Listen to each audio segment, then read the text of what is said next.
اسلامی وہ کسی سیاسی جماعت کے ساتھ اس کا کمپیریزن کرنا یا جماعت اسلامی کا کمپیریزن کسی مذہبی بعض اوقات ہم جب کمپٹیشن میں ہوتے ہیں تو چونکہ ہمیں سیاسی میدان میں کمپٹیشن کرنا ہوتا ہے تو ہمیں ہر وہ چیزوں کو ایک سیاسی تحریر اور حالات کے پیش نظر سے دیکھنا ہوتا ہے. اگر ہم نے سارے بیان کر رہے ہیں اس لیے جو بھی ہمارا لائق اور طریقہ کار طے ہوتا ہے وہ ہمارے آداب کے مطابق ہمارے ہم اپنی تنظیم کے تحت جو چیزوں کو طے کرتے ہیں حالات کے مطابق دور کے اعتبار سے یا سیاسی صورت حال ہوتی ہے اس سے جو تبدیلی باتیں ہوتی ہیں اس کے اعتبار سے جو ہماری صورتیں ہوتی ہیں اور اس کے وجہ سے شروع ہے بندی سے شروع کا ادارہ کرتا ہے اور اور ایک چیز جو ہوتی ہے وہ بہت بنیاد پہ بھی ہوتی ہے یا شارٹ ٹرم پلاننگ کی بنیاد پر بھی ہوتی ہے. تو ان سب چیزوں کے انتظار سے جماعت اسلامی کا مطلب اس کی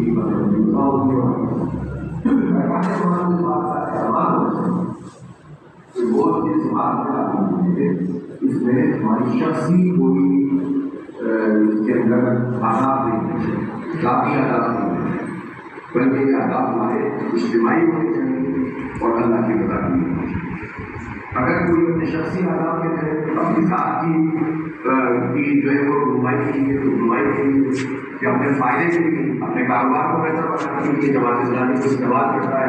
اس کا مطلب اس نے جماعت اسلامی کی بنیاد کو نہیں کرتی. لہٰذا یہ ارکان جماعت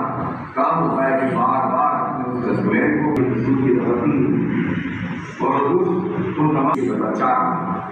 اور پھر شرائط داخلے کا طریقہ جہاں قواعد سے اجتناب رہے گا اپنی چیزوں کو بہتر سے بہتر بنانے کی جستجو رہے گی اپنے طلبے کا مسلسل جائزہ دیتے پڑے گا کہ میں اللہ سے لکھیے کہ اگر ماضی میں کسی غلط طریقے کار سے کوئی اگر معلوم ہے اور مال کا بھی لاجم ہے تو آپ اس کو واپس کر دیں گے آپ اس کو استعمال نہیں کر سکتے. اور اگر واقعی بات شامل تو ارکان جماعت اسلامی سے لوگ بالکل نہ کریں بلکہ آپ کو اپنے تمام طور طریقوں کو دیکھنا ہوگا کہ سچائی کی ہو رہی ہے تو بھی یہ سمجھ لینا چاہیے ارکان جماعت کو کہ ایک باطل نظام اگرچہ کہ ہمارے دین میں دستور اور آئین اسلام کے جھوٹ اور رشوت اور حرام اس کے اندر ساری احکاموں کے باوجود قوم سے حلال کما سکیں کہ یہ حلال بھی اس وقت تک حلال ہے جب تک اس حرام نظام کے خلاف غور کر رہے ہیں ورنہ اس میں بھی آنے سے مال کا جائزہ نہیں لینا ہے وہاں اپنے معاملات کا جائزہ لے.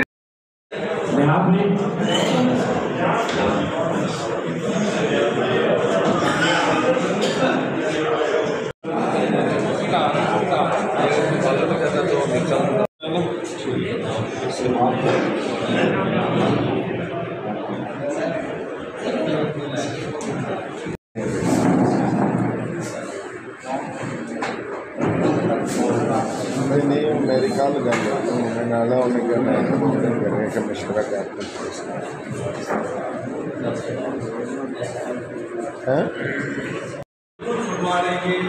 ایسے اللہ تعالیٰ نے اس امت کو صوفہ عطا فرمایا گیا.